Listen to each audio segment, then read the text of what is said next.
Hello' everyone 15 ছেপ্টেম্বৰত হৈ যোৱা ADR পৰীক্ষাৰ্থীসকলৰ বাবে দুটা নোটিছ আজি জাৰি কৰা হৈছে। এই নোটিছ দুখনত পৰীক্ষাৰ্থীসকলে তেওঁলোকৰ OMR চিট কেনেকৈ ডাউনলোড কৰিব আৰু তাৰ বাবে ফি কিমান আৰু এই OMR চিটত বা তেওঁলোকৰ যিটো এনসাৰ কি ডাউনলোড কৰিব সেই এনসাৰ কিট যদি মানে কোনোবাই চ্যালেঞ্জ কৰিব খোজে সেইটো কেনেকৈ চ্যালেঞ্জ কৰিব তাৰ নিয়মখিনি কি বা তাৰ বাবে কিমানখিনি ফি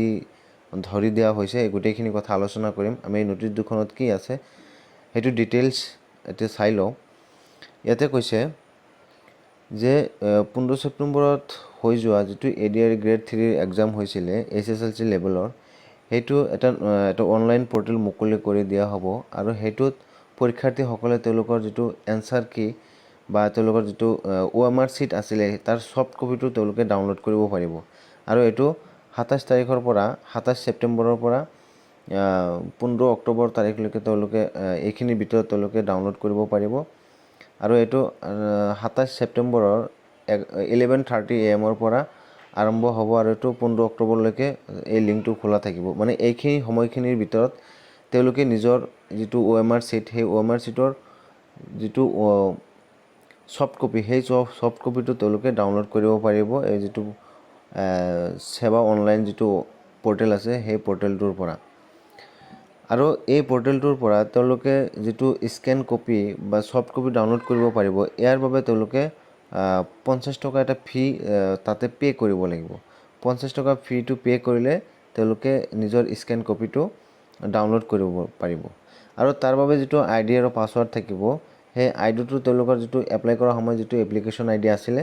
সেই আইডিটো ব্যৱহাৰ কৰিব লাগিব ইউজাৰ নেম হিচাপে আৰু পাছৱৰ্ডটো এপ্লাই কৰাৰ সময়ত যিটো পাছৱৰ্ড আছিলে সেই পাছৱৰ্ডটো দিয়ে এপ্লাইটো মানে এই লগইন কৰি তেওঁলোকে ডাউনলোড কৰিব পাৰিব।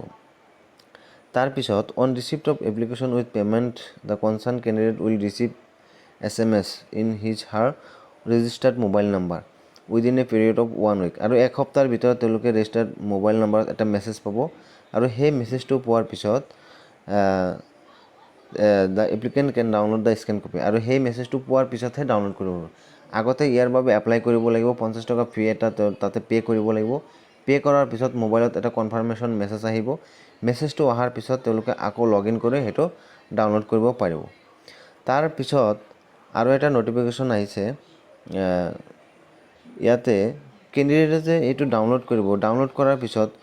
যদি তেওঁলোকে কিবা চ্যালেঞ্জ কৰিব খোজে বা তেওঁলোকে এনসাৰ কিটো ডাউনলোড কৰাৰ পিছত এনসাৰ কিটো এভেইলেবল হ'ব 28 ছেপ্টেম্বৰৰ পৰা আৰু 28 ছেপ্টেম্বৰৰ পৰা যিটো এনসাৰ কি ডাউনলোড কৰিব তাতে যদি কাৰোবাৰ কিবা সন্দেহ হয় ডাউট হয় তেতিয়া তেওঁলোকে চ্যালেঞ্জ কৰিব পাৰিব আৰু এই চ্যালেঞ্জ কৰাৰ বাবে তেওঁলোকে 500 ৰুপি এটা তাতে পে কৰিব লাগিব। মানে 500 টকা এটা পে কৰাৰ পিছত যদি তেওঁলোকৰ চ্যালেঞ্জটো মানে ভ্যালিড হয় মানে সঁচা হয় যে যেনেকুৱা কিবা এটা কোৱেশ্চনৰ এনসাৰটো যিটো অশুদ্ধ বুলি যদি তেওঁলোকে প্ৰমাণ কৰিব পাৰে তেতিয়াহ'লে 500 টকাটো ঘূৰাই দিয়া হ'ব আৰু যদি অশুদ্ধ বুলি প্ৰমাণ কৰিব নোৱাৰে তেতিয়াহ'লে 500 টকাটো ঘূৰাই নাপায় আৰু এইটো বিচাৰ কৰাৰ কাৰণে এটা টিম থাকিব। সেই টিমটোৱে বা সেই টিমটোৱে যিটো সিদ্ধান্ত ল'ব সেই সিদ্ধান্তটোৱে ইয়াত ভ্যালিড বুলি কোৱা হৈছে আৰু যদি তেওঁলোকে যদি কয় না এইটো চ্যালেঞ্জটো টিকা নাই বা চ্যালেঞ্জটো ভ্যালিড নহয় তেতিয়াহ'লে 500 টকাটো ঘূৰাই দিয়া নহয় আৰু যদি চ্যালেঞ্জটো সঁচা হয় তেতিয়াহ'লে 500 টকাটো সেই ক্যান্ডিডেটজনক ঘূৰাই দিয়া হ'ব আৰু এইটোৰ কাৰণে যিটো ইউজাৰ আইডি আৰু যিটো পাছৱৰ্ড সেই পাছৱৰ্ডটো তেওঁলোকৰ এপ্লিকেশন আইডি আৰু যিটো এপ্লাই কৰাৰ সময় যিটো পাছৱৰ্ড আছিলে সেই পাছৱৰ্ডটোৱে থাকিব। তাৰ পিছত যিটো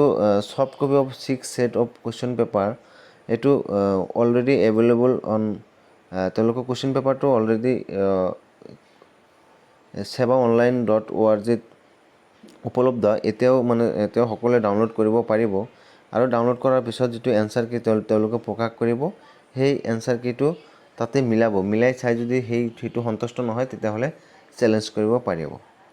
গতিকে এইখিনি আছিল গ্ৰেড 3 এনসাৰ কিৰ বিষয়ে আজি প্ৰকাশ পোৱা দুটা নোটিছ। এই নোটিছ মতে ষ্টুডেণ্টসকলে বা ক্যান্ডিডেটসকলে এইটো চ্যালেঞ্জ কৰিব পাৰিব বা তেওঁলোকৰ যিটো OMR চিটটো ডাউনলোড কৰিব পাৰিব। Thank U.